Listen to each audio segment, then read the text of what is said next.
Or 619.7 million barrels of crude oil, valued at 16.25 trillion naira. That's how much we hear that Nigeria has lost to crude oil theft between 2009 and 2020. Let's talk about President Tinubu's effort at dealing with oil theft, as shown in his body language in the past 3 weeks. I'm joined by Comrade Joseph Evah, who is a Niger Delta activist, who perhaps also has been following all of these details in the past days. Thank you for joining us on the program. President Tinubu has now met with service chiefs and other stakeholders in the past weeks in his effort at ending oil theft. How is that region reacting to the president's body language?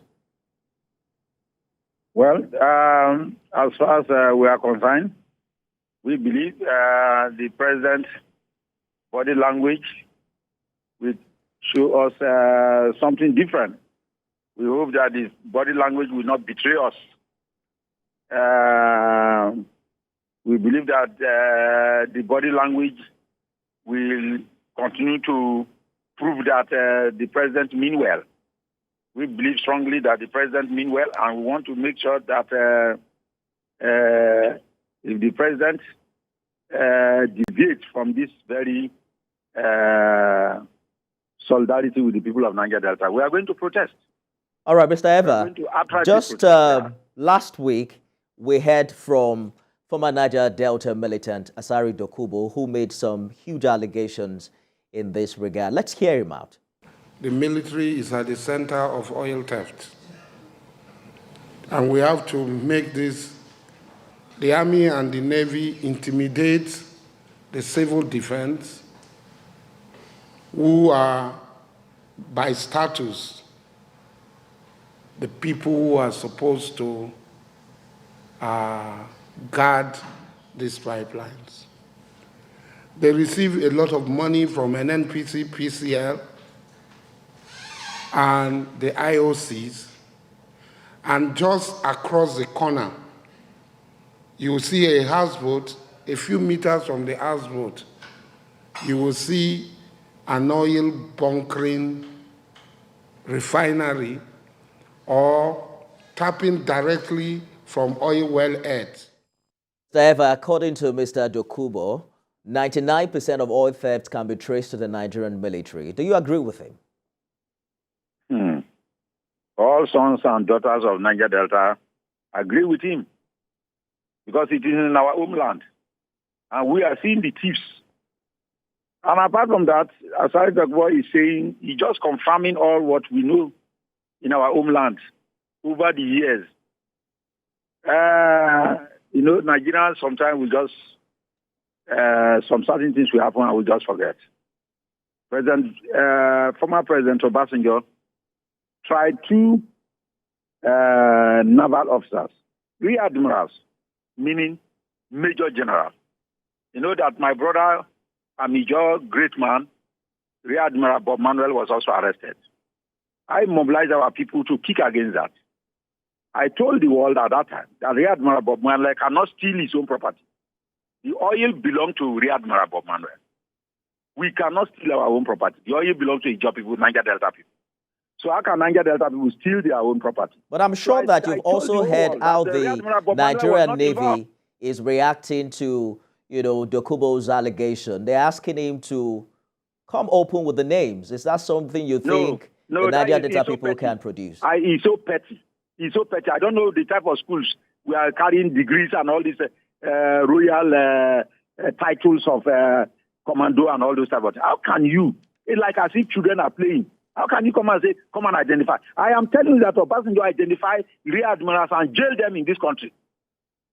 Obasanjo, as former president, as the sitting president, identified rear admirals, paraded them with their uniform. We are forgetful. Don't we have libraries in this country? Obasanjo arrested 3 generals, and we, Ijaw people, protested that our own general, Rear Admiral Bob Manuel, cannot steal his own oil, because the oil belonged to Rear Admiral Bob Manuel. It was the African Pride case. Have you forgotten? The African Pride tanker and 2 Rear Admirals, major generals, were jailed for stealing oil, crude oil. So what Dokubo is saying is just confirming what everyone knows, even you yourself talking. Even the Navy themselves know. How can people who are generals, who are so petty in stealing oil and polluting our environment? At best, you agree with fighting is me that these are allegations that need to be proven, in the real Look, sense I of am it. giving you one proving. But just a minute. That Some have also, beyond accusing the military, some have also pointed accusing fingers at leaders in that region of conniving with these oil thieves. Do you agree with that? No, because when they want to do the big man stealing, they will not ask our children to maybe guide their oil well for them to carry drum. And when some of them fall from these big men stealing pipelines, and you come and call them thieves. Don't you see the tankers that are moving? Some of the tankers are bigger than Aso Rock. Some of them, the tankers are bigger than National Stadium, Abiola Stadium.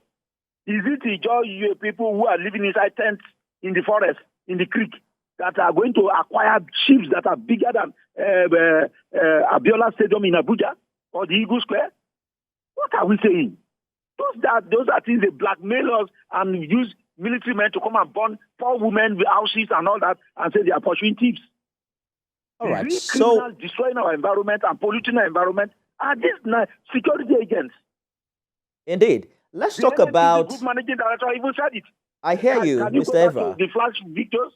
Quickly, I want you to speak to the help that this government can get from, ex-Niger Delta militants, because Masari Dokubo did offer to collaborate with stakeholders in this regard. How much help do you think they can render in the Tinubu presidency's effort to end oil theft in that region? It is sincerity. If the president is sincere and using this, our sons who know the environment, and because what they are doing there, including Tompula and others, they are protecting our environment. We have been crying of the community policing. In Lagos, there is what is known as neighborhood watch. It's helping the security situation. So, like in the JTF, the Boko Haram battle in the north, have you heard of the civilian JTF? There is what is known as civilian JTF. In our case, they want to blackmail us. The same thing, pipeline and protection of our environment. Our ex-warlords they have the power, they have the network, they have the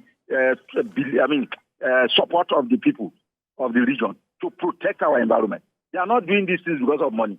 They are doing it so that in the next 100 years, when we are no more, our heritage is protected. Our environment is protected for our children yet unborn. That is what they are doing. So the president should give them all the support, because we are giving all the support to people like Asare for them to do what God asked them to come and do in our generation, to protect our environment for us. Niger Delta activist, Comrade Joseph Evah, thank you for talking to us on the program. Thank you for the opportunity. Well, it's not the first time the federal government is attempting to end oil theft in that region. We're looking forward to see what the Bola Tinubu presidency would do differently to stop the criminal act.